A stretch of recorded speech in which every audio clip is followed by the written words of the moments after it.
Sorry, I just find these videos so much easier than typing up a long email trying to describe what I'm talking about. So,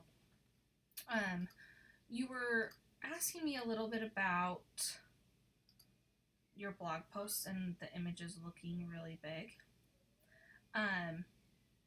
So as you can see, like when it's on a smaller screen, obviously it's going to show a smaller image. But I'm on my big iMac and I'm not sure what you're on. So yeah, they are pretty big.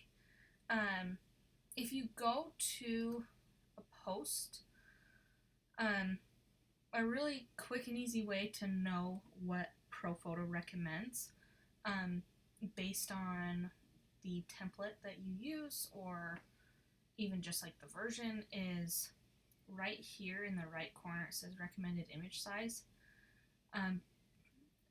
Uploading is the recommended image width for uploading is 2000 pixels.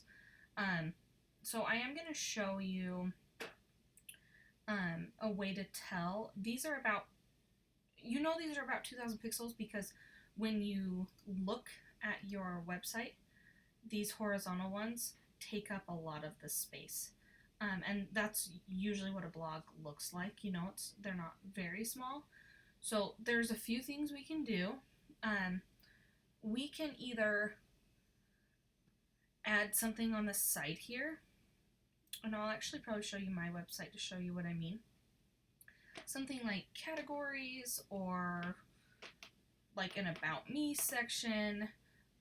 I'll show you on my website what I'm talking about.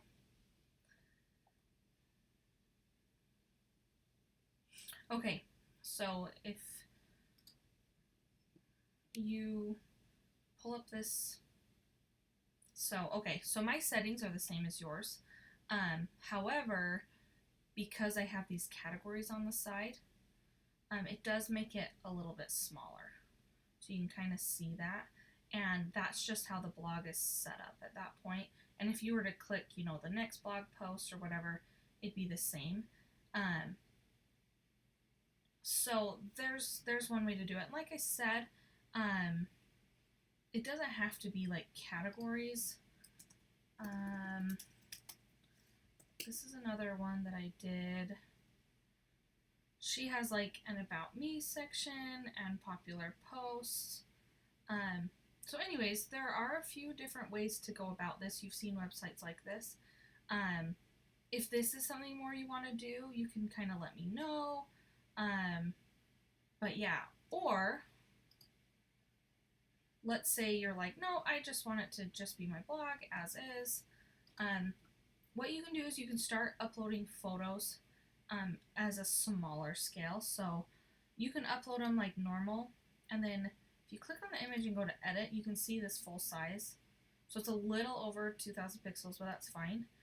And you could make it show up large instead. I'm going to click update. I'm not going to keep it that way. But you can see it makes it a little bit smaller, but it also compresses it a little bit. So there are a few ways to do that.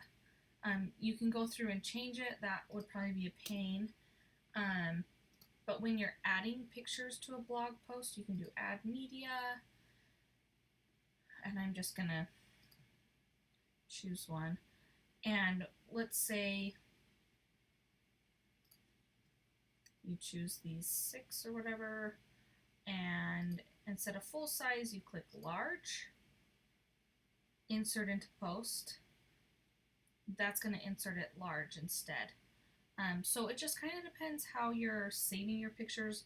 Like if you're using BlogStomp, you can choose how wide you want it and whatnot. So I'm not going to change that though. So there's your answer as far as making pictures show up smaller. Let me know if you need my help to do any of that. But I hope